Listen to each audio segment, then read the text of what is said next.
Hi, I'm Elizabeth Hawker, Ceasefire White Eagle of the Gabrielino Tongva tribe of the San Gabriel Mission Band of Indians in Southern California, known to most of you as the greater Los Angeles area and the coastal islands that my ancestors lived on. And I wanted to share with all of you that'll be watching this video, and especially to Terry Wildman and every one of you that has contributed to the New Testament of First Nations Bible. I just want to say thank you, thank you, thank you for these spirit words. Thank you for putting your heart, your love, your time, the sacrifice that you have done, the hours for writing this so that we as First Nations can have this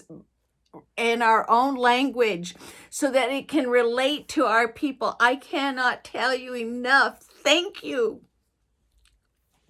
for your labor of love and the joy that's in here. I started going to the jails locally that in Eugene, Oregon. I was asked to go in because there was Native men and women asking for a Native chaplain or somebody that was Native that could minister to them and they can share with it in the jail. And as far as I was told, there's never been before a Native American going into the local jail here.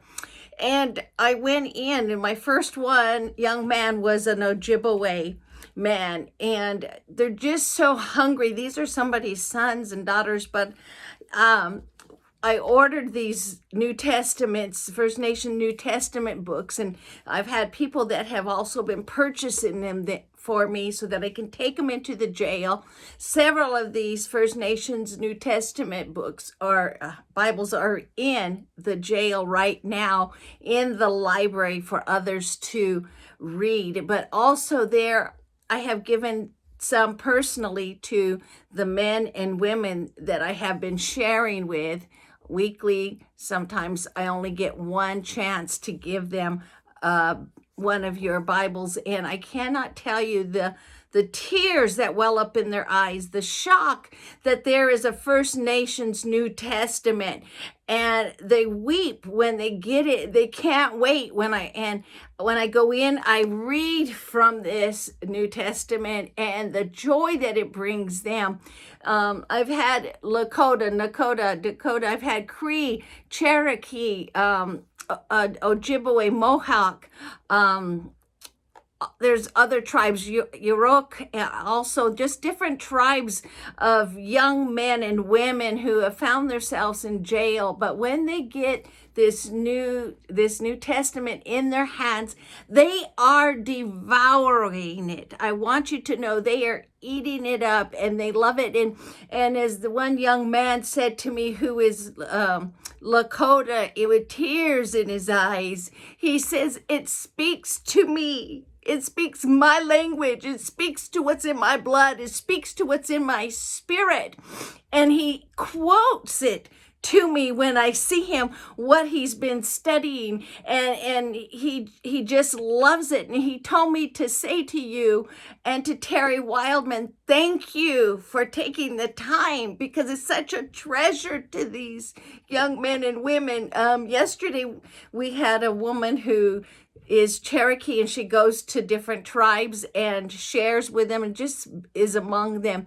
And my husband took one of these out to her yesterday, and she was so surprised when he gave it to her, and she looked at it, she saw it, and she said, "Where did you get this?" And she grabbed it to her chest, weeping.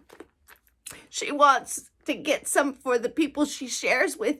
So this is such a mighty tool with spirit words that speaks to our people. And thank you. I encourage you. I want to say I'm praying for you as you begin to write the Psalms and the Proverbs, because I know people are just going to love it. The wording is speaking to our people, but not only our people, other people. I sent one to a prophet who prophesied over me that I'd be going to the reservations years ago, before I even knew I was going to be going and sharing with our people. And she literally was on her face, weeping, and said, "Where have we been?" And so, thank you again. Again, I'm very emotional because I get to witness the work and labor of love that you all have put into this time. Again, leaving your families, everything that you poured in. I want you to know you're part of the harvest. And in the jail here, wherever this First Nations New Testament is going, there's a harvest. So thank you. And I pray blessings over you. And again, there's just been such a blessing to have this tool with us. I call it a tool, but it is the living word. It is alive for our people. And I just want to say thank you and encourage you to keep on writing. Bless you.